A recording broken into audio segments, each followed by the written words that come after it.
안녕하십니까. 알파스트리트 파트너스입니다. 2024년 10월 8일 화요일 마감 시장 보겠습니다. 코스피 지수가 0.61% 빠져서 2594로 마감을 했습니다. 오늘은 코스피 하락을 했네요. 하루 오르고 하루 빠지고 참 재미가 없네요. 어제 1.5% 이상 이렇게 올랐는데 오늘 0.6% 빠지면서 다시 2600 밑으로 갔습니다. 우리 시장 같은 경우는 뭐 이렇게 많이 빠져서 계속 저점에서 이렇게 머물고 있는 그런 상황입니다. 이 좀처럼 지수가 올라오지를 못하고 있는데 뭐 삼성전자 문제도 있고요. 뭐 우리 시장이 워낙 지금 좀 후진적이기 때문에 이런 계속해서 좀 소외되는 그런 현상이 계속되고 있습니다.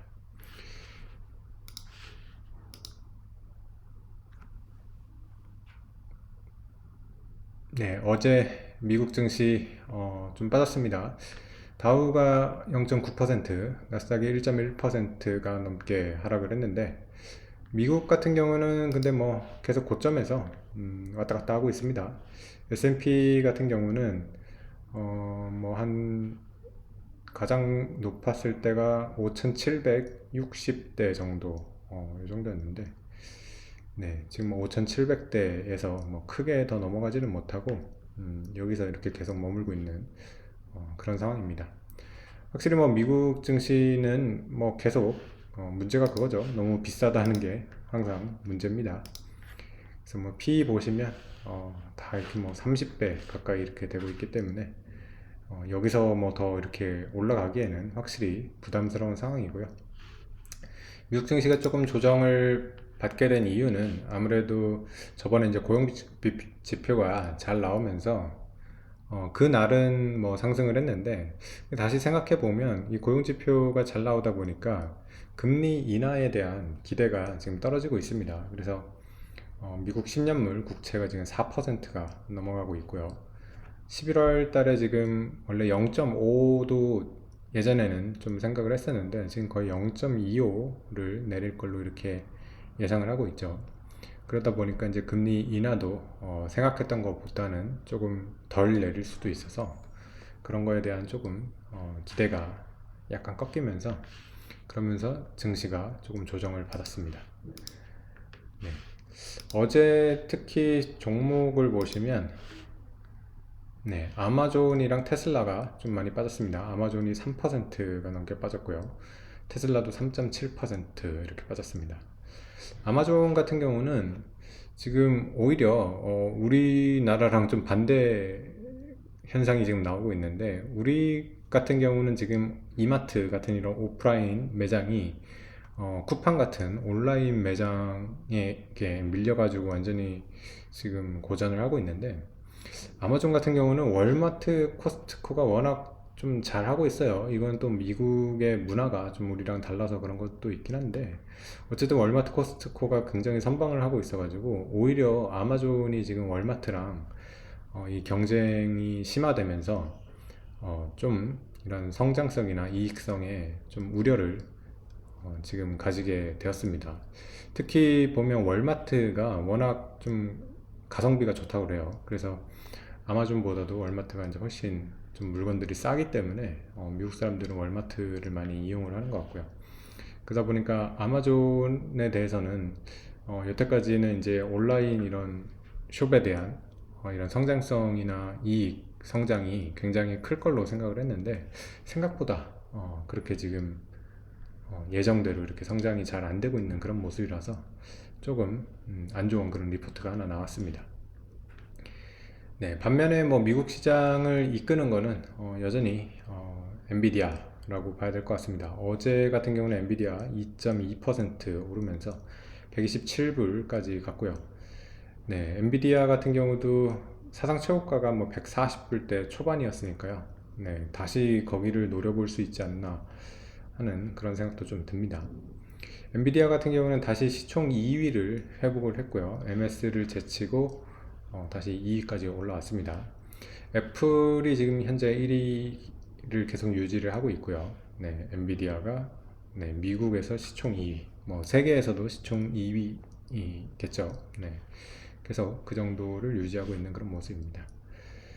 네, 그리고 일라이릴리가 좀 좋았던 것 같네요. 일라이릴리가 1%대 오르면서 역시 이 다이어트 치료제, 네, 뭐 이것도 참 올해 뭐 화제의 그런 키워드 중에 하나였던 것 같아요. 네, 다이어트 치료제의 일라이릴리가 그 강세를 보였습니다.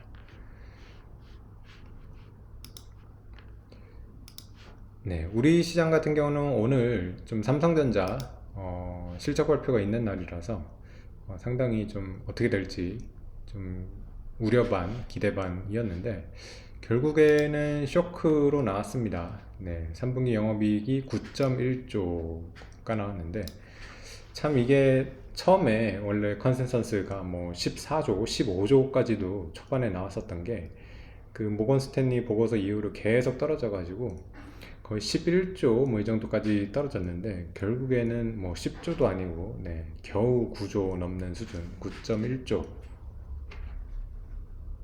머물게 됐습니다. 그러면서 상당히 좀 쇼크가 났는데 네, 근데 뭐 주가는 이미 좀 반영을 다 하고 있어 가지고 뭐 추가로 그렇게 많이 하락하지는 않았는데 그렇다고 뭐 반등을 하지도 못했습니다.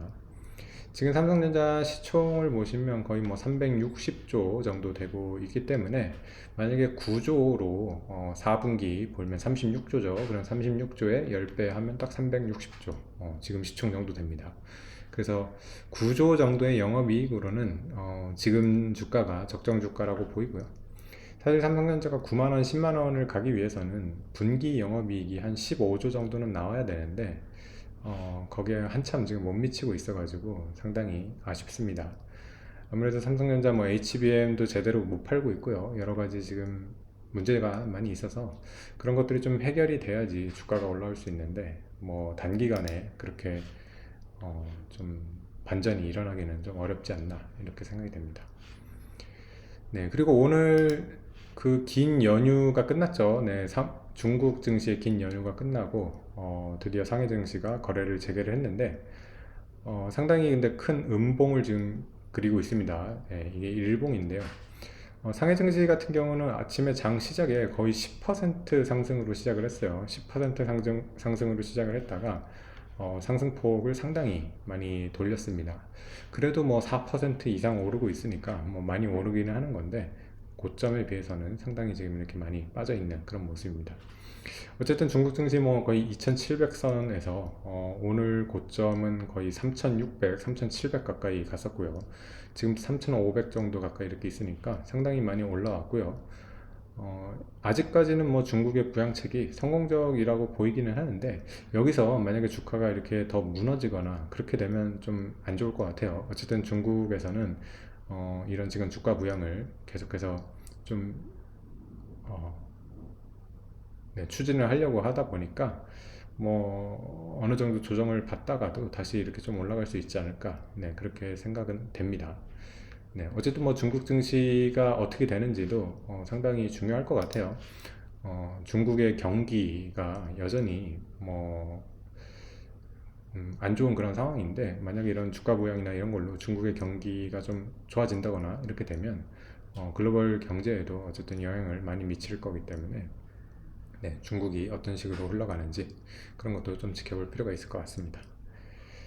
네, 그 외에 뭐 다른 지표들 보시면 원달러 환율 같은 경우는 조금씩 올라가고 있습니다. 확실히 달러가 강세가 되고 있고요. 그리고 WTI도 올라가고 있어서 원화는 좀 약세 쪽으로 가고 있는 것 같아요. 그래서 1350원대 가까이에서 이렇게 거래되고 있는 그런 상황입니다.